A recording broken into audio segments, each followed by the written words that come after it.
All right, Broncos country, we are back. It's the Mile High Monsters. I've got Colum Cronin with me today. We are talking about, of course, the Commanders game. Colum, how are you, sir? Welcome aboard. It's good to see you again, my friend. Yeah, always good to chat, Mike, and catch up. And we had a break last week where we could sit back and watch the rest of the league duke it out. And now the Broncos are back and back in prime time and back off of the bye with a pretty healthy roster to be getting to this point in December with only really one glaring issue, I think, at running back, and we'll see how that goes. And obviously, a couple of kind of tight end. We're not exactly where we would like to be, but you look around the league, there are an awful lot of teams in a much worse position, both in terms of their record and in terms of their injury record, than the Denver Broncos in 2025. Yeah, the Broncos certainly are not alone in that category. And generally in the NFL, there's always injuries, and the later in the season could be a lot worse. And speaking of that, Colum, I guess we should talk about Jaden Daniels. Although he did practice, he's not quite ready to come back. So the Broncos, and with the return of Patrick Surtain and Alex Singletary, Singleton, I don't know what Alex is going to do today. If he'll be starting, it's going to be an interesting situation to see what they decide to do there. But Marcus Mariota will be leading the Commanders, and McLaurin will be playing. So something we certainly need to watch out for. Maybe I'm a little higher on Mariota than some, but I've always been kind of a fan of his. What are your thoughts on Mariota? It's kind of their only weapon, right? The Commanders don't have a lot of offensive fireworks or firepower. It's going to come down to maybe just stopping them, depending on the weather. It could come down to the run game. But what are your thoughts on Mariota? Yeah, look, I think as a backup, Marcus Mariota is a very good backup to have. Mm-hmm. He can come in, he can run, but when he's starting games, I mean, he's a great gadget player. Remember when he threw the touchdown to himself against the Chiefs a few Of years course. ago? Yeah. That was a lot of fun, especially as a Broncos fan watching that. Now, what happened afterwards, less fun, but I I do think against this Broncos defense, and particularly a defense that really gets after the QB, he's going to face a lot of pressure. Now he can use his legs, and that is certainly something. But their real outlet is Terry McLaurin, and I don't think we're going to give Mariota enough time to. I don't think he has the poise in the pocket to deal with our pass rush and be able to, allow Terry to make plays. That's the piece. Undoubtedly, there'll probably be one or two, but I think that is one of the big issues that they face. That any team going up against this pass rush, it's fearsome. It comes at you from all angles, and particularly our ability to get pressure through the middle. When you look back, right, even the great QBs, right, will tell you that the biggest issue that they face is pressure that comes right through the middle, because you can't then step up. That impacts the entire pocket around you. So when the likes of Tom Brady struggled against that, Marcus Mariota is no Thomas Edward Brady. So I think, if you're a Broncos fan, it's got to be pleasing in some ways that Jaden Daniels isn't out there. As a football fan, you hate seeing any player injured and missing time, especially a player as exciting as Jaden Daniels. But if you're looking at this, and let's be real here, for the Broncos, a window has opened up, Mike, right? Right. When we looked at this, I think you and I probably, when we talked over the summer, we kind of said, we felt the Broncos could not only have a winning season, not only get to the playoffs, but win a playoff game. and that Right. was really the aim, and that's what we felt the team could take the next step. When you look around the AFC, where's the mile high monsters? The monsters aren't there, and they're even less scary this week than when we talked previously. I think the last time we talked was prior to that Chiefs Colts game, and you see what's happened since. With the Chiefs won that game, but then they lost their next. The Colts obviously have an injury now in with Daniel Jones, with potentially a broken fibula, but the stories around that seem really vague, and what exactly that's going to mean. The Ravens have lost another game, so the Broncos have a real chance to not only get to the number one seed, but a real opportunity to get to a Super Bowl. And the issue for the Broncos, I think, is that the Patriots have a kinder schedule. I think they have a couple of tough games. If you look at that, I don't think the going on the road to the Bills will be easy, even though the Bills defense is not what it once was. But when you have a QB like Josh Allen, you're always in with a shot. And I do think, as you know, the Ravens, we'll see. Right now, Lamar Jackson is really struggling. Can he get it together? But the Ravens, it will be a tough enough game. And we've seen before that for all their struggles, the Dolphins can cause the Patriots problems on the last game. But what it does mean is that the Broncos need to be, because our schedule is not as kind. The game is against the Packers in particular, I think will be a very challenging one for the Broncos in terms of the matchup there, and what the Packers can do. The Jags, again, I mean, they're in a real battle with the Texans for their division. Who knows where the Chiefs are going to be at when we play them on Christmas Day. And in terms, I suppose, of the that final game against the Chargers, you know, I for all, again, their flaws, and then I have said to you before, it's a Premier League reference, but the Chargers are like the Tottenham Hotspur. They play pretty football. They're great. They're the sunshine boys. When the sunshine is out, they're great fun when everything's going their way. But can you really trust the Chargers? I don't think you can.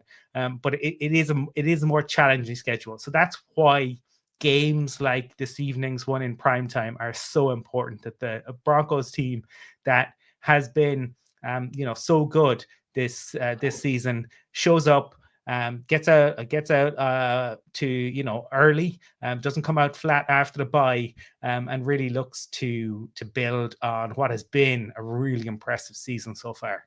Yeah, and it's a big game. Certainly not, and we'll go over the schedule and kind of the big players, the Patriots, not so much the Chiefs, but we'll have to look at them, the Colts, here in a minute. But yeah, this is with our schedule, it's not a must win. Certainly, we have a 9-2 record, but this is one the Broncos should win. They're playing against Mariota. Yes, they're on the road.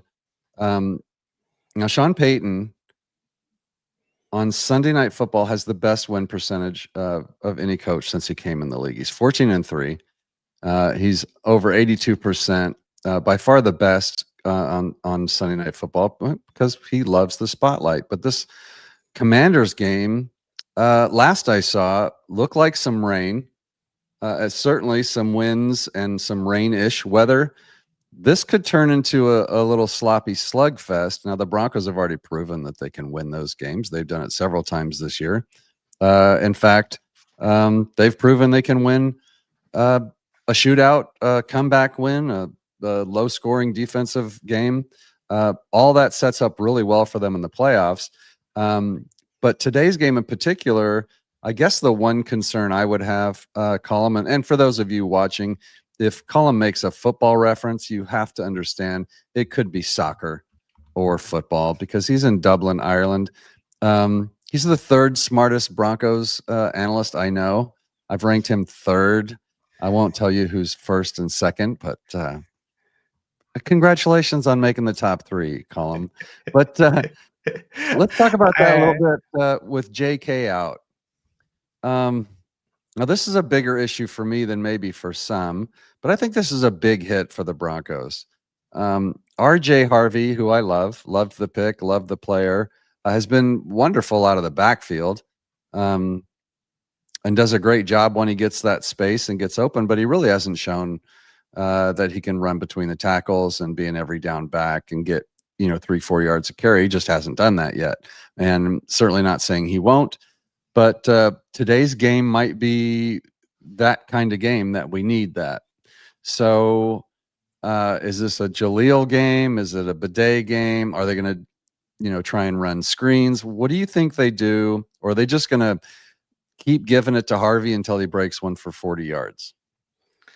I don't think he can keep giving it. I think if you give it to Harvey, consistently, that's going to become an issue because, as I said, he's not built like that. And I that doesn't mean he was a bad pick. I think he's a very good pick. But when you look at Sean Payton's running back rooms, they traditionally have that 1-2 punch, right? Ingram and Kamara.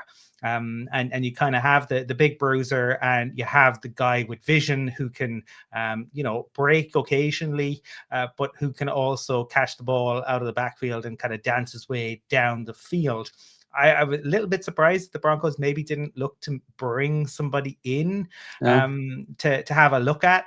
Stuart and I were kind of advocating for that on Dublin to Denver. Kick the tires, just have a look. I mean, you're not going to find the second coming of Terrell Davis. You're not going to find Derrick Henry at this stage of the season, because you're looking at guys who are on practice squads, or you're looking at guys who are out there, having not been picked up. But I would have thought it might be worthwhile given where we are. And I go back to, you've got to take advantage. Sure, the season opened up and we thought it'd be nice to win a playoff game. The way things have played out, that path is there. I would have looked to maximize everything to really push for it. That would have been my thoughts. I'm really interested to see what they will do with the running back room tonight and how they will look to scheme. Sean, as we know, across the board, it's not just on the running backs. Sean likes to go different targets the whole time. He likes to change up the personnel. He likes to bring different people in. I think you'll probably see that tonight. But it does. It's the one piece where I thought, wow, the front office made so many good moves over the last couple of weeks, and kudos to them, and they deserve enormous kind of credit for getting the deals done that they have and keeping guys in house and getting, I don't think there's a contract that you could say is terrible. I think you can look at some and go, wow, we got a real discount on that, and others where you go, okay, that seems fair in this market, but there isn't a contract you're going, wow, I really wouldn't have done that. This is the only area where I thought maybe you bring somebody in just to have a look, just to take advantage of the fact that having that punch for Harvey, right? So that he when he does come in, he is fresh. That when he does catch the ball out of the backfield, he is fresh, because he is undoubtedly our best back at this point in time. Yeah, I don't think you can argue that too much. Although I think Jaleel has, I have confidence in Jaleel.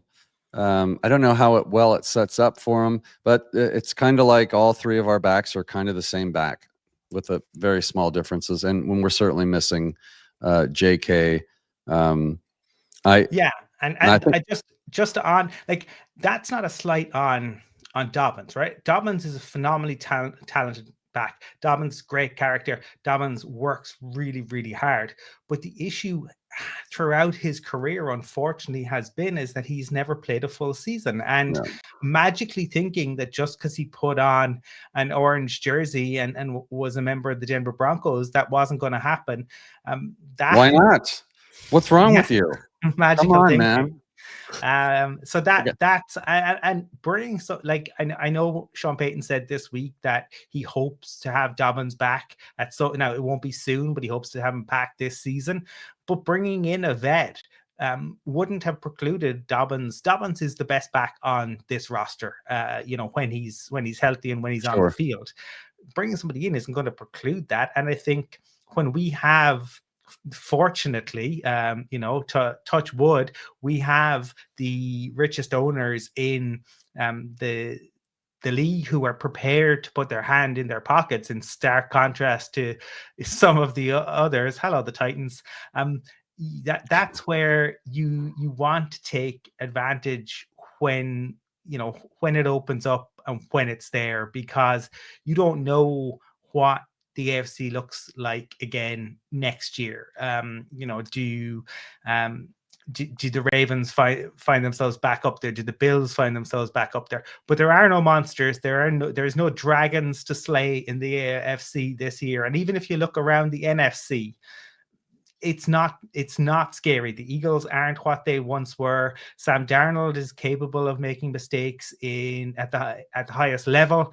And the Rams, I think, are probably the best team in the NFC as long as Matthew Stafford is upright. But it's there for the taking this year. Yeah. And unfortunately, a little breaking news. Talanoa Hufanga is questionable tonight with an illness. So just saw that. So hopefully it's nothing that the Broncos can't get some fluids in them or whatever, but tough to see that. This is a game where, we get PS2 back. We want our defensive backfield to be fully alive, because this is I really think with our upcoming schedule, and we talked about that, this is a big game. So we'll see what's up with Hufanga. Hopefully he is able to play tonight, but just saw that while we were talking. So let's get into the big picture of this weekend, what it all means, what games we need to watch, and then let's give our score predictions for this game. Mine's not going to change based on the Hufanga news. Either way, I'm still going to have the Broncos winning. But in fact, let's just go ahead and do that. Colum, I'm having trouble seeing the Commanders put up a ton of points. I'd actually be surprised if they get to 13, but it's the NFL. They're at home. You never know what'll happen. I'm going to go 24-13 Broncos. I think Bo's he's sneakily starting to play better. He played really well against the Chiefs in that game. And of course, he's always playing well in the fourth quarter. So even if it's a close game, I've got confidence that the Broncos will pull this one out. What are your thoughts on the 24-13 prediction that I've got? Yeah, I have the Broncos winning this one. I think we possibly score a few more than that. I think their defense has really struggled at times this season, and I expect us to be able to pick on them in the passing game. I think we're capable of certainly getting 28 points, possibly even the magical 30. And I think the conditions might make it a little more challenging for us. So I'm going to say they can get to 17. But I think that we will win this by more than one score. I think this will be a 2-score win, or should be a 2-score win, and that's based off of how the Broncos have played and where the Commanders are at right now. And are we serious about being the number one seed? Well, if we are, then this is the type of game that you go on the road and you get it done. Yeah, no doubt. This is one, like I said, they've got to get. Take a look at Mariota here. I think you guys are on my screen, right? You guys can see that. Guy's playing pretty well here. He's no slouch. The team's going to put up a fight. They're 3-8. For all intents and purposes, they're out. But these guys are not going to come out there and lay down for the Broncos. I still think with the the East Coast game, Broncos don't play well on the East Coast. I guess the saving grace there is that it is a night game. So we'll have a little more chance to acclimate and rest up. Those 11 o'clock games or whatever on the East Coast were killers for us. So, did you give a final score while I was looking this stuff up? Yeah, I'm going 28-17 is what I'm Okay, thinking. 17. So they're going to score 17, 28-17. Yeah. Either one of those would be fine. I think Broncos country deserves a relaxing weekend win.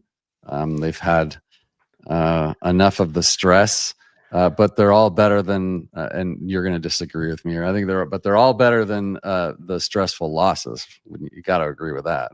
Oh, well, yeah. And let me tell you, I'll be watching that. This game kicks off at 1:15 p.m. or a.m. Irish time. Yeah. So and plenty of Broncos fans in France, in Germany, and across Europe as well. So we will be watching in the middle of the night. It would be nice to have be a little more relaxing, because I can tell you those nail biters when it comes to the end and then the game finishes at 4:20 a.m. and then you're not getting to sleep for another hour and a half, and then it's like you put your head back down on the pillow and the alarm goes off and you're back up. Yeah, be nice if it was a little bit relaxing tonight. Yeah, and just thinking about that, it's one thing to stay up until 10 o'clock at night watching a Broncos game just to have them lose.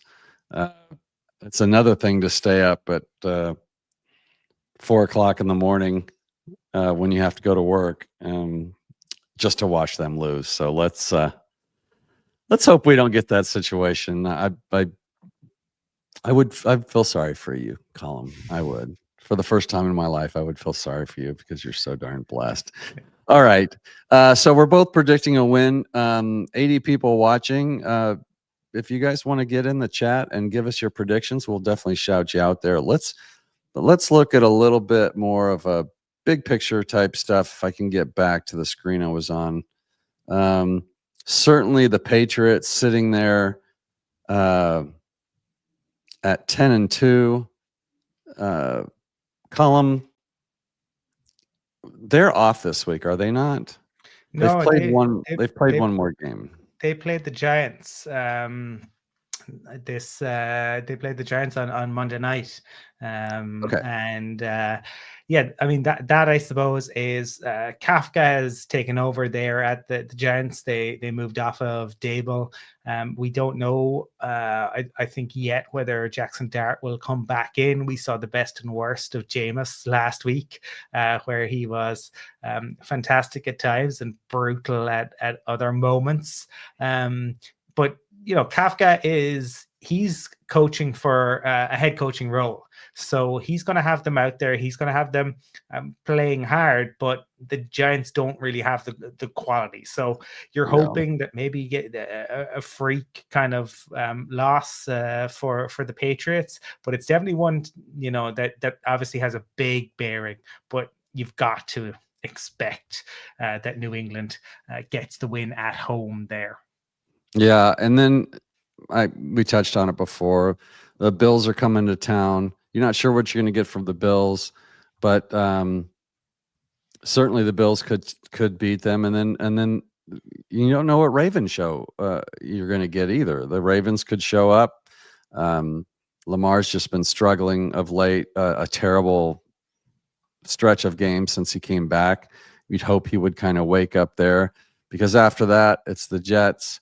And then they've got the Dolphins at home. And although the Dolphins can give them trouble at home, it'd be nice to have the Pats drop a couple games now that we're talking, first seed potential here.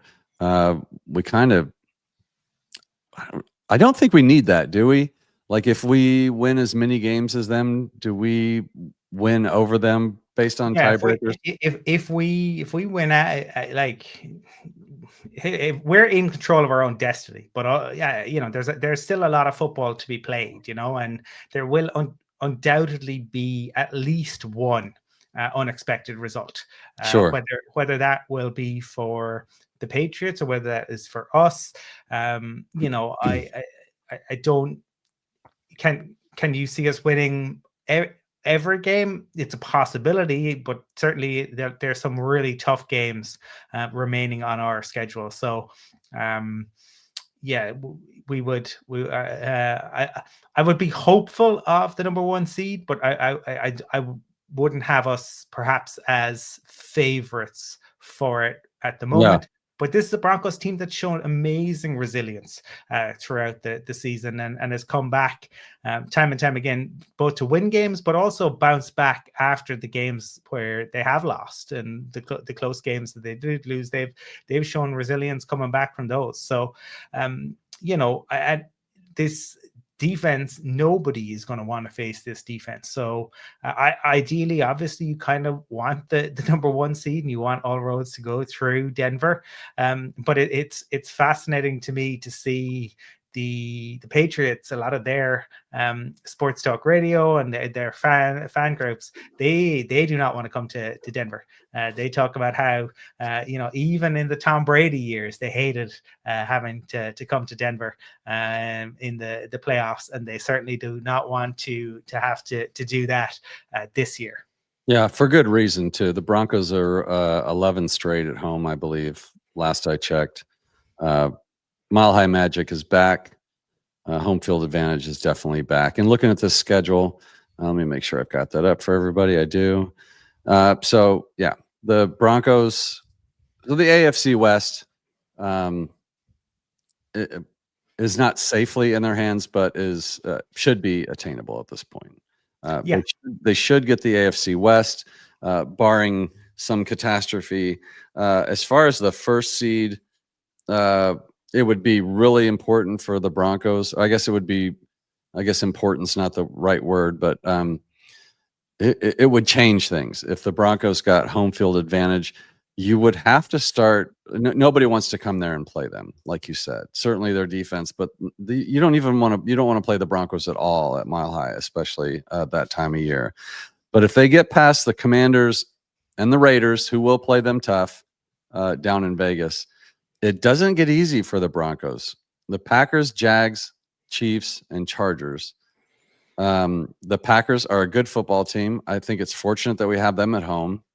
The Jags are a surprisingly tough team who have it much worse than the Broncos, being in the same division as, is it the Colts and the Texans? Mm-hmm. All three of those could make the playoffs, should make the playoffs. It's going to be really tough. And they're all playing each other over these last few weeks. So a lot of interdivision games with them, or is it conference? Interdivision games with the Jags, Colts, and Texans. But this Packers matchup, they're going to be fighting with the Bears, who are surprisingly in first place in that division. The Jags are going to be in there for a fight. The Chiefs have seen enough of the Broncos of late and are certainly going to give us their best at Arrowhead, or whatever they call that stadium now. That's a game I would not expect to win. It's a tough place to play. You never know. It's a horrible place to play, particularly in December. Yeah, nobody wins there in December. So, but things are changing. Mm-hmm. I mean, they could win all these. They could win 4 of these. They could win 2 of these. We don't know. But this certainly isn't a cakewalk schedule. And even the Chargers, like, my hope is that last game, the Broncos are wrapped up and it's the Jared Stidham / Tyler Bidet, A.T. Perry game. And it doesn't mean anything for the Broncos. But with that schedule, that's going to be tough. Yep, absolutely. I'd concur with everything you said there. One thing that I thought was interesting this week was the fact that the Raiders definitely trying to G up Geno a little bit. He's really struggled this year, and they've moved off of both coordinators now. But the stories coming out of this week really kind of throwing Chip Kelly under the bus. I think if it was that bad, Mike, and it had been that bad over the course of the season, it had come out earlier than this. I think this is a good way to bury your OC, your former OC, to say, look, it was all on that guy. We're all going to row in behind now, and we're all on the same page. And Gino's our guy. So I was a little skeptical of the stories that came out of Vegas this past week. You're skeptical? I can't I know. believe that. I might only be the third smartest Broncos analyst, but I definitely I'm taking that cynical crown. I just want to let you know that even though you're third smartest, it's the space between you and fourth is a lot, probably like 10 IQ points. So you're safely in third, and you're right on the heels of Zach Seegers at number 2. So, I mean, Vegas at 2-9, they're a non-factor. Let's be honest. Who cares? They're a mess. I can't believe everybody didn't see that coming. Pete Carroll's probably regretting ever coming back. But he's a feisty little guy. The national media had Geno Smith as the 10th best QB. 10 best QB, not even 10, 9th. He was in the top 10 going by that. And yeah, Pete Carroll, I'm sure there's some people in USC quite enjoying watching what is going on to Pete at the moment. And yes, the Raiders are irrelevant, but you always want to beat the Raiders. Yeah, and so Geno Smith, just I guess quickly here, we'll take a look at his 13 touchdowns, 13 interceptions. So not really getting it done. They're just a mess. So that's another game. We'll touch on that one next week. For right now, it's the Commanders. I think the other team we should take a quick look at, though. We should probably look at the Chargers remaining schedule if we haven't done that. It's worth bringing that up, and I mean this is a team again who dealing with a number of injury issues. They started out hot, but as they do, exactly as they do. But they at this point they have. Let me just count 1, 2, 3, 4, 5, 6, 7, 8 guys on IR at this point, and they're going to be missing another guy this weekend. So last time out when we saw them was against the Jags, and that was bad. Yeah, they were really, really bad in that game. Jags put a real beat down on them, and Herbert took a lot of bad hits in that one. They pulled him from the game, I think, to kind of save him from how poorly his O-line was playing. But when Joe Alt went out for them, that was a huge loss because he is obviously a very good right tackle, and they have really struggled since then, and but it shows. I mean, that's the thing about the NFL is one major injury can absolutely change things potentially. You just never know. Yeah, and it's not just the one. They lost their other starting tackle too. So I mean, it's just a disastrous couple injuries for the Chargers, and their remaining schedule is kind of a gauntlet. After the Raiders today, they've got the Eagles, the Chiefs, the Cowboys, the Texans, and the Broncos. They're I would be shocked if they make the playoffs with that remaining schedule. I don't expect them to beat the Eagles or the Chiefs.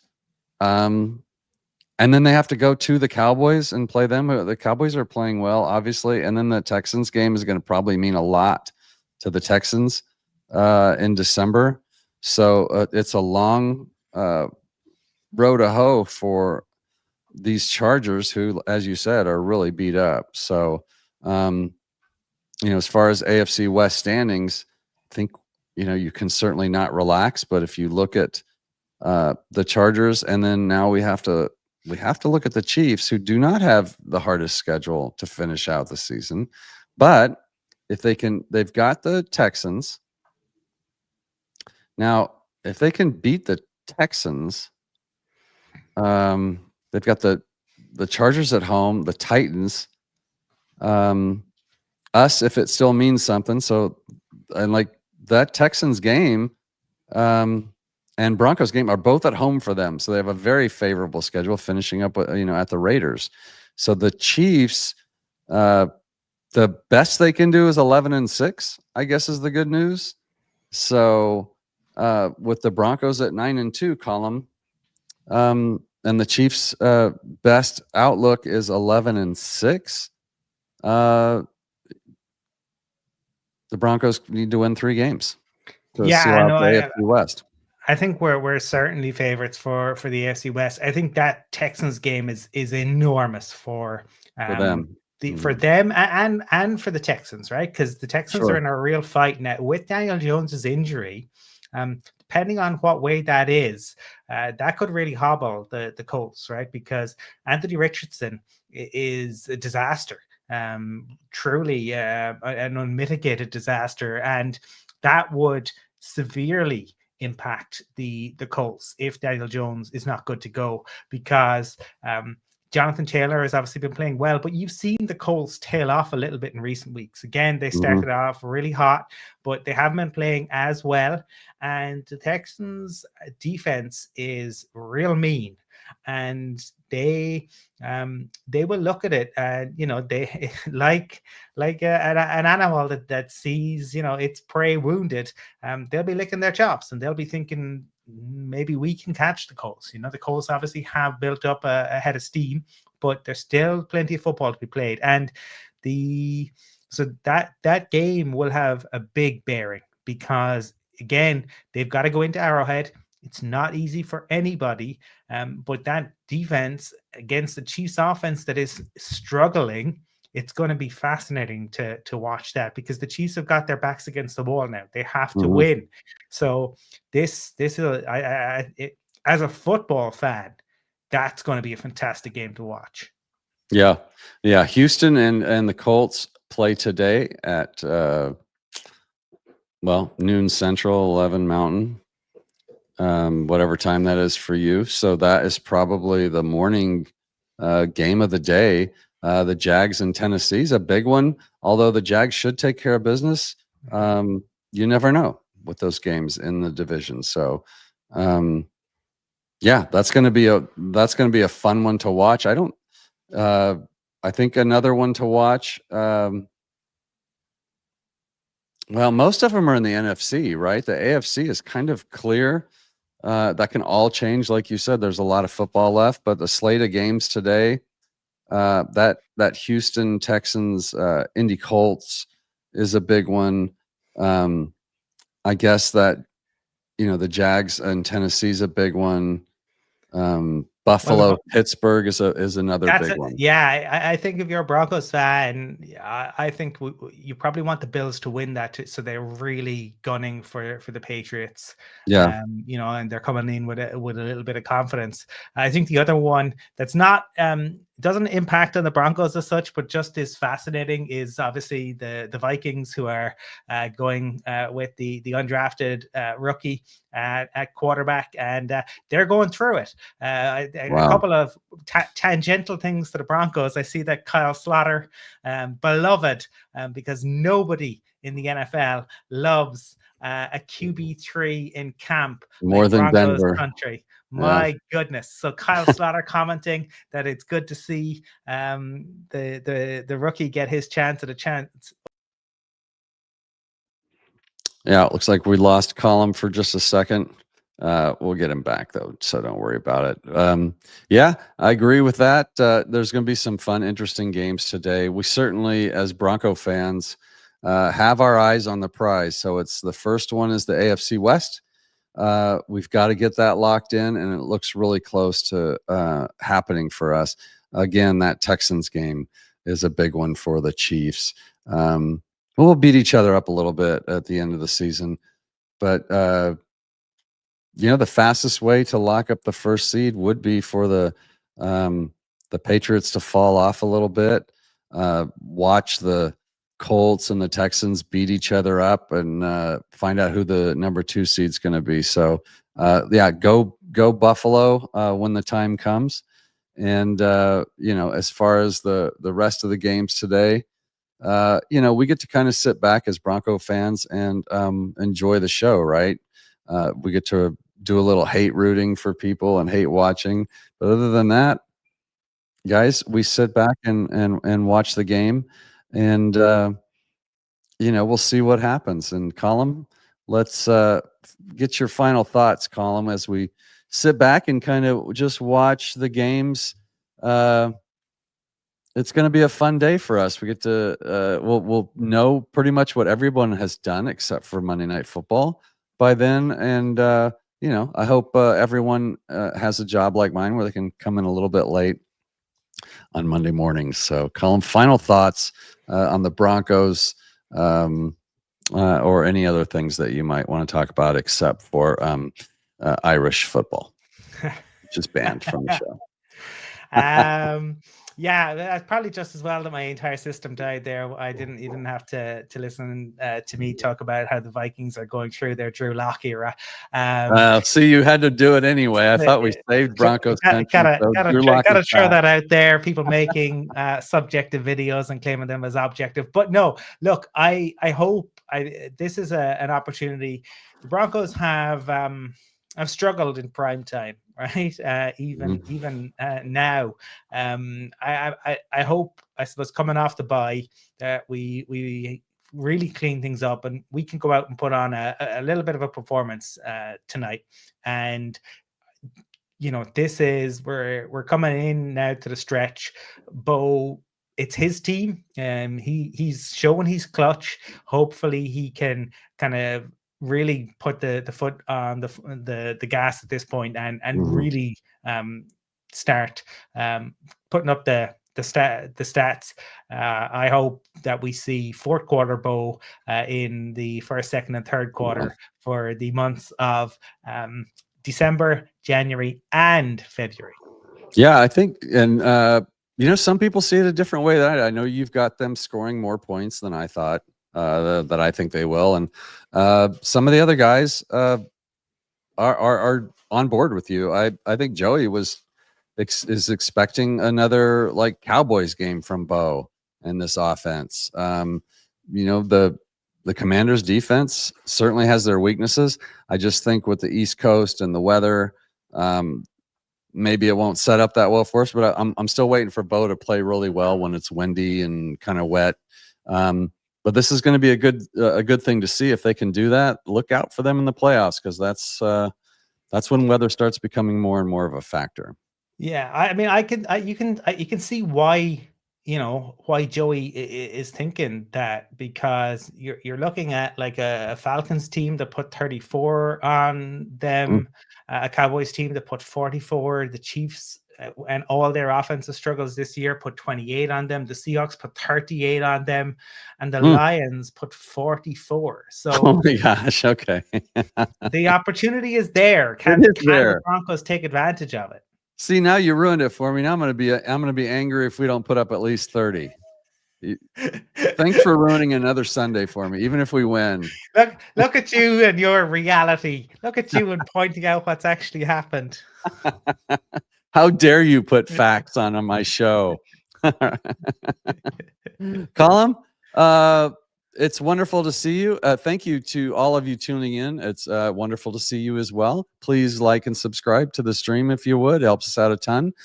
Don't forget Dublin to Denver podcast, one of the finest in the stratosphere. The Spin Zone that Colum and I do, Power PR in the NFL, and of course Mic'd Up. So go Broncos. Go Bo. No rain or snow, please. Let's keep it clean, and let's see something out of RJ tonight. I think it would be fun. Colum, I'm going to get us out of here, and you sir, enjoy the rest of your day. And I don't know what else to say other than go Broncos, buddy. Go Broncos.